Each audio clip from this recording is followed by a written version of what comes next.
Oi, oi, oi, oi, oi. Testando. Tá ok o microfone. Isso daqui não é um vídeo sobre receita. Eu vou fazer pela primeira vez uma moqueca de atum. Espero que dê certo. O atum imposta. Tempero.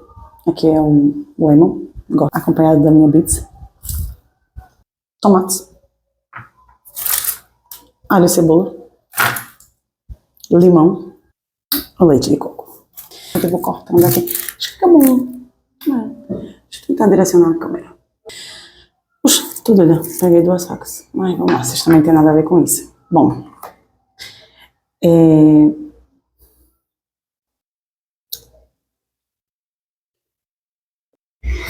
Eu quero falar para vocês sobre um processo que eu passei o ano passado. Na realidade, eu não passei o processo o ano passado.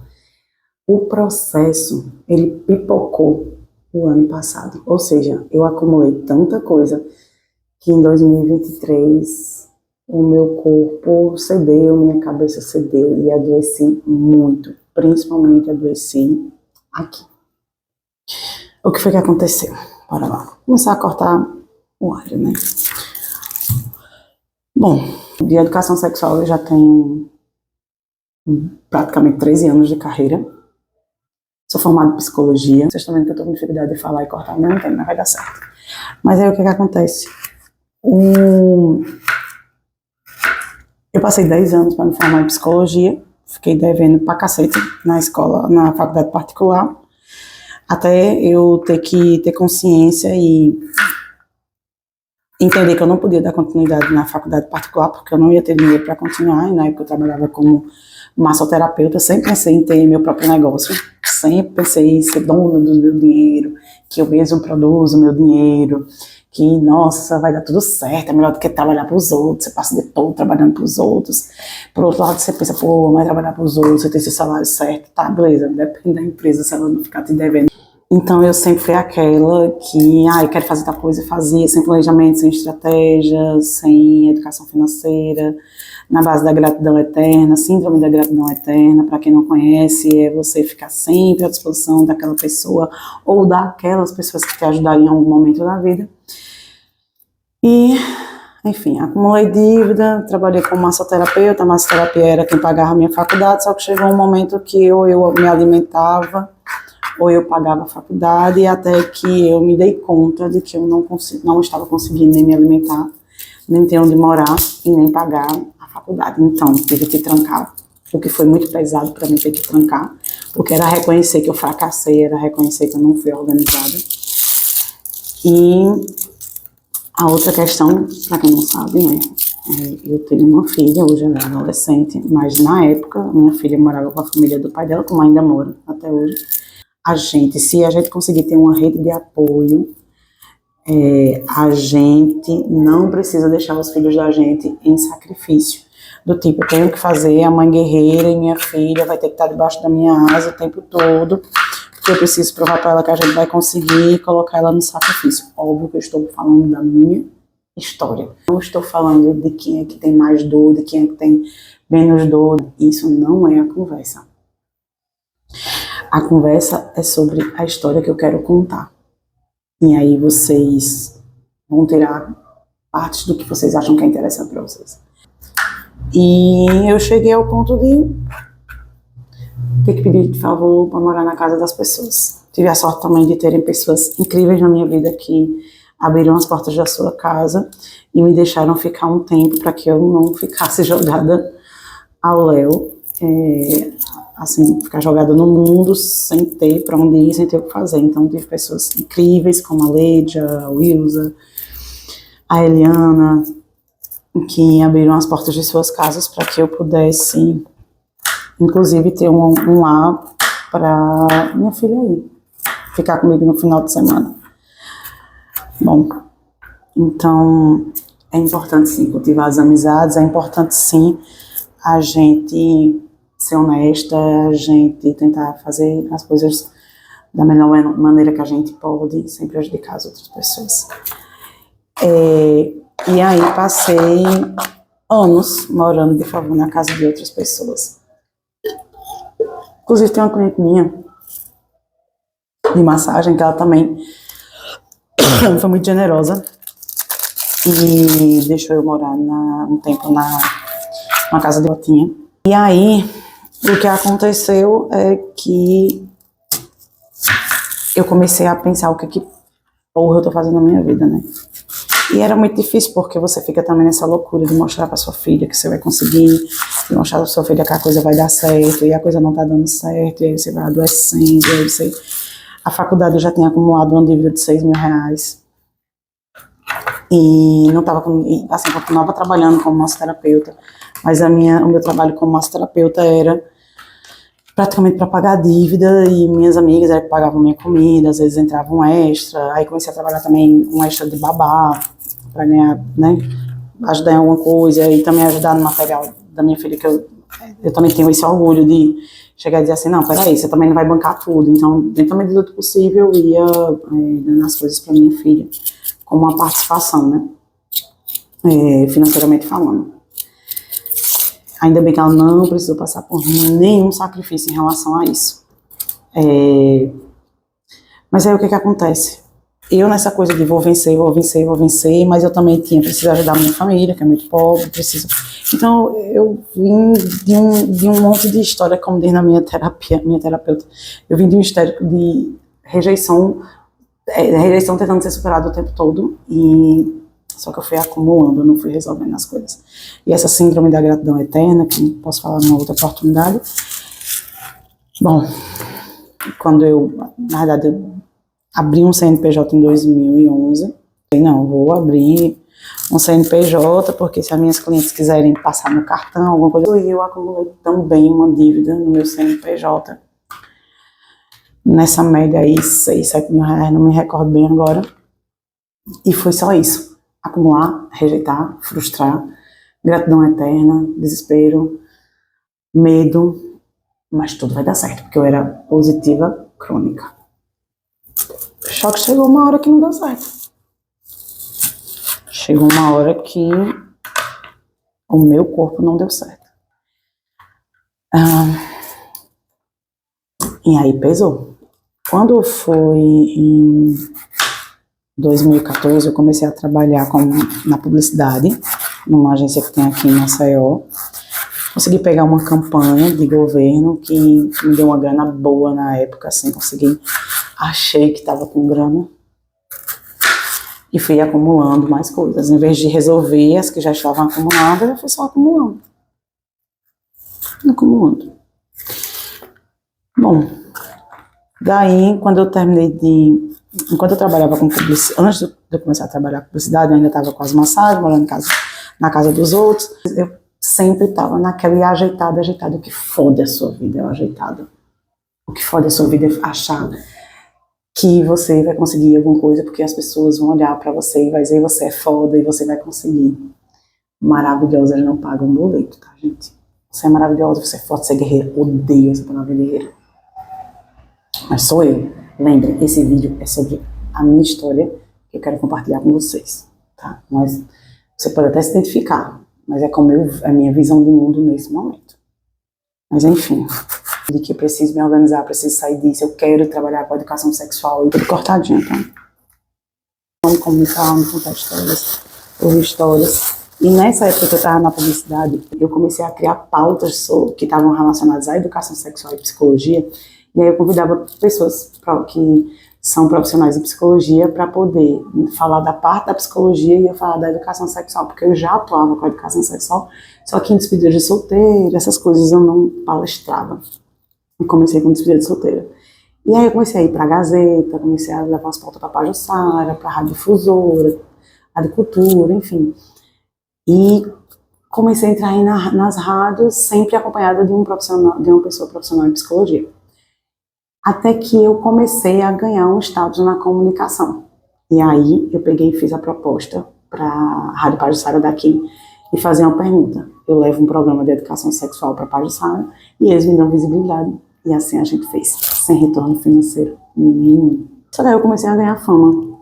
Eu comecei a crescer no status. Eu tava com a gratidão eterna, minha gente. Eu sofria da síndrome da gratidão eterna, então só o fato de você estar me chamando para algum lugar para que as pessoas conheçam a Milka maravilhosa da educação sexual já fazia uma diferença enorme na minha vida. Foda-se os boletos. O meu trabalho está sendo visto. Me fudei, né? De novo.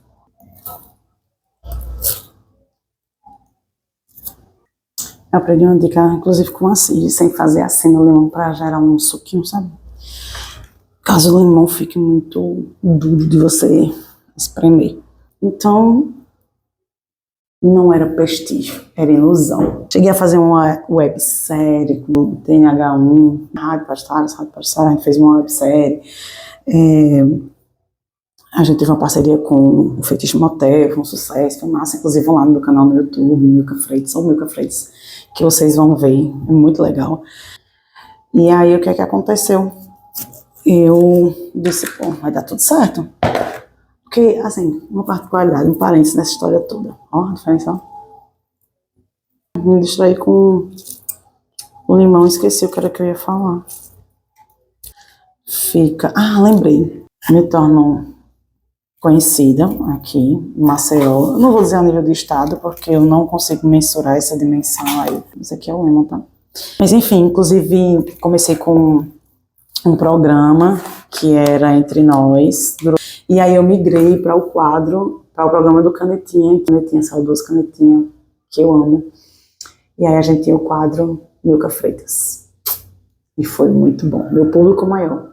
Homens, casados, motoristas, religiosos, que queriam compreender sobre vocês e começaram a ter uma outra perspectiva sobre o autocuidado, o autoconhecimento, como é que estava o casamento deles, né, com suas companheiras. Enfim, o comportamento do nosso ouvinte, da nossa ouvinte, veio mudando a partir do nosso quadro de educação sexual. E foi muito legal. Eu vou precisar colocar as coisas para irem refogando. Óleo, cebola, tomate, tá vendo? É esse molhozinho aqui. Aí eu vou pegar esse daqui e vou reservar aqui. O próximo passo é você fazer uma cama de tomate, cebola, se quiser botar pimentão, porque eu só tô com tomate, cebola e alho aqui em casa. Aí agora você vai colocando o atum. Bota a salsa à vontade. Coloquei um pouco de molho. Você coloca também uma primeira camada de leite de coco, tá? O cheiro tá bom, espero que o sabor também. A cara tá ficando boa, né? Mas vamos ver. Vou deixar uns 15 minutos aqui. Tem uma observação também que eu quero fazer.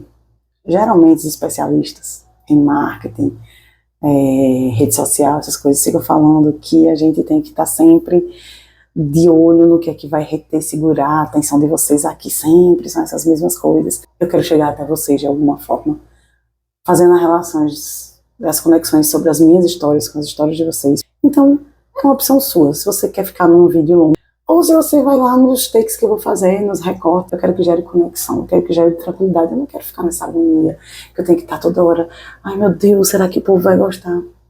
Eu quero ver onde é que eu vou alcançar. O método de chegar até você, se você quiser estar junto comigo.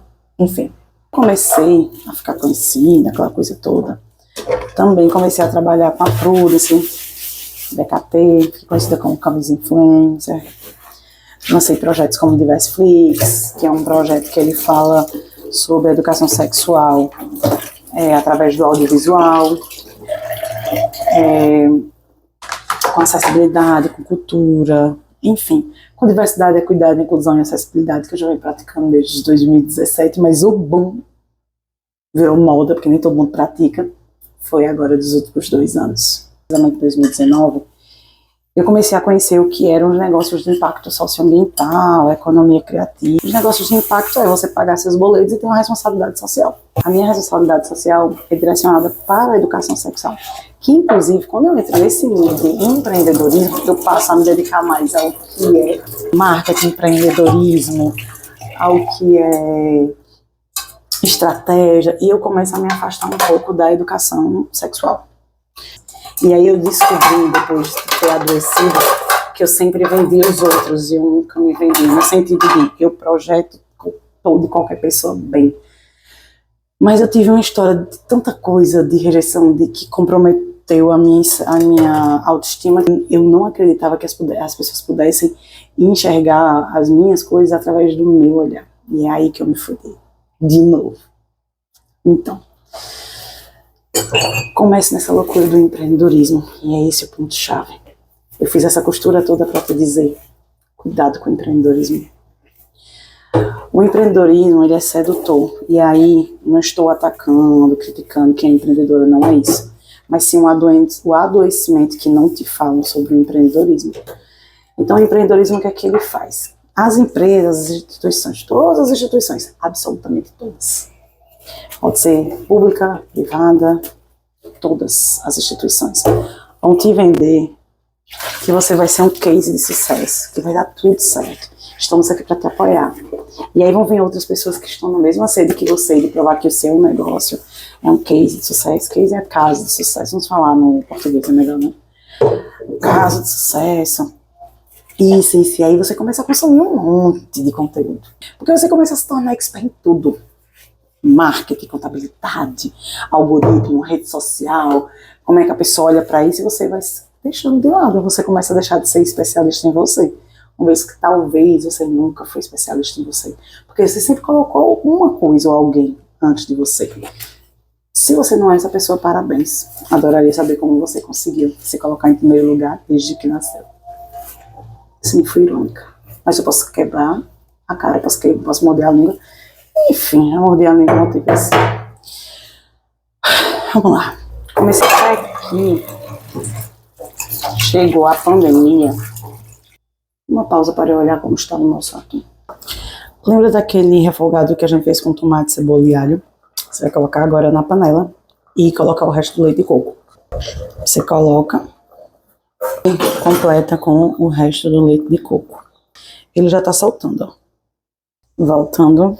A pandemia, do susto da pandemia, foi me dado um alerta de que eu precisava apostar mais em mim. O problema é que eu entrei na paranoia das redes sociais, dos algoritmos, dos cronogramas, do empreendedorismo, de tudo ao mesmo tempo. Absolutamente tudo ao mesmo tempo. Então, eu entro numa verdadeira baixa e digo, e agora? Como é que vai ser? Isso, depois da pandemia, eu comecei a reforçar a minha imagem, porque as pessoas não me conheciam como Milka. Conhecia como camisinha influencer, a camisinha da Prudence. Então eu comecei a perceber, principalmente depois da pandemia, que as pessoas elas estavam vendo a Prudence e não Milka Freitas, uma profissional muito foda da educação sexual. E as pessoas ficavam só na base do Maravilhosa. Ai, gente, Maravilhosa não paga boleto, tá? E aí, minha gente, foi quando eu comecei a observar o mundo do empreendedorismo. Comecei a perceber que eu sabia muita coisa, só não sabia como transformar isso em pagamento de boleto, lazer, vida saudável. Eu não estava sabendo transformar esse dinheiro. E ainda estou aprendendo. Porque eu vejo quando o povo diz fatura. Eu devo ser muito ruim para faturar uma grana, gente. Mas enfim. E aí eu adoeci, me afastei das redes sociais. Passei um ano sem postar. E foi muito difícil. Sem postar nada do meu trabalho, só mais o portfólio assim, tipo, tem um contrato com o Sesc. Aí postava o que eu tava vendo. É só vocês conferirem, gente, o ano de 2023 no meu Instagram, se é assim você achar que é interessante, né? E eu comecei a ficar frustrada com a rede social por conta disso. Porque o meu conteúdo era foda, era um conteúdo que eu me dedicava, por isso que eu também quero voltar a fazer conteúdo sem essa paranoia louca. Eu assim, parei com as redes sociais e voltei esse ano. Do jeito que eu parei com as redes sociais, eu parei de frequentar os grupos de negócio, parei de frequentar as rodas de negócio, parei de frequentar cursos, parei de lá tudo isso, fiquei me dedicando só à educação sexual. Ah, gostosão. E como toda pessoa, boto o arroz em cima para esquentar. A moqueca de atum deu certo, ficou uma delícia, mas eu quero encerrar esse vídeo. Eu quero dizer para vocês que eu voltei para me dedicar para a educação sexual. O meu mestrado está dentro dessa pesquisa, né, da educação sexual, pessoas adultas, saúde sexual. E eu voltei a me dedicar a mim. E aqui esse vídeo não é para dizer para vocês, desista do empreendedorismo, não. Isso aqui é para dizer que o empreendedorismo, da forma que eu fui construindo, me adoeceu. Eu fui irresponsável, eu não tive estratégias. Eu fui acumulando processos de antes do empreendedorismo. Então, se eu não conseguir resolver minha vida antes de me tornar empreendedora, o que me garantiria que eu ia conseguir ser uma empreendedora, né, organizada. E a questão financeira, ela me persegue. Hoje, eu trabalho com educação, tenho no meu dia a dia a educação financeira, o que é muito difícil, né? Principalmente quando você é responsável pelo dinheiro que entra para pagar seus boletos. É muito difícil. Mas, para você que está no empreendedorismo ou você que quer entrar no empreendedorismo, só que tenha cuidado. Tenha cuidado com as promessas, tenha cuidado com esses cursos que dizem vai mudar a sua vida. Tenha cuidado com tudo que é demais. Porque se você não ficar bem, se você não entender que o seu processo é diferente da outra pessoa, se você não entender que você não tem condições de pagar o DAS está, sei lá, 77, alguma coisa, não me recordo agora. Eu continuo pagando o DAS porque eu palestro com contrato. Mas se você não tiver esses quase R$ 80 para pagar todos os meses, você vai se lascar. Porque se você tiver de escolher entre pagar o DAS e pagar uma conta, você vai pagar a outra conta. E essa conta pode ser água, luz, pode ser comida, pode ser para você comprar um material de seja lá o que é que você vai produzir como negócio. Então, o empreendedorismo, ele é sedutor, mas ele não é encantador, no meu ponto de vista. Então, você aí do outro lado deve estar pensando, lá vem ela que se frustrou, me frustrei, me lasquei, e estou querendo fazer esse vídeo para dizer para você, você não precisa se lascar. Ou talvez, se você se lascar, não se sinta tão fracassada em dar passos para trás e recomeçar, mas recomece por você. Organize sua saúde, se dedique a você, porque se você não se dedicar a você, seu negócio não vai dar certo, o dinheiro não vai entrar. Valorize quem você é, tá? Valorize, mas se você também não prestar, melhore, porque também dizer valorize quem você é, vai que você não é uma pessoa que não vale nada, né? Enfim, não sei quem é você que está olhando do outro lado. Mas é isso, vou finalizar esse vídeo dizendo que minha moqueca de atum deu certo, que eu estou me dedicando novamente, intensamente, no meu tempo, para minha área, para minha profissão, que é na educação em saúde e sexualidade, na psicologia. Vou dar um tempo sim dessa coisa empreendedora e quero ficar em paz. Quero conquistar a tranquilidade de estar postando aqui nas redes, a tranquilidade de seguir a minha carreira, de fazer os meus projetos, mas com o meu tempo, procurando envelhecer, lógico, numa vida de qualidade, numa situação financeira que eu não passe a minha vida toda sofrendo por ela, mas procure a sua paz. É importante dizer que eu poder me afastar disso tudo, de grupos, desses cursos, desse universo adoecedor, inclusive de tantos métodos, nós estamos fazendo um bem, inclusive de enxergar melhor as pessoas. Nós estamos fazendo um bem. Espero que esse vídeo faça bem para você também. Tá bom? Beijo e obrigada por ter ficado até aqui. Tchau.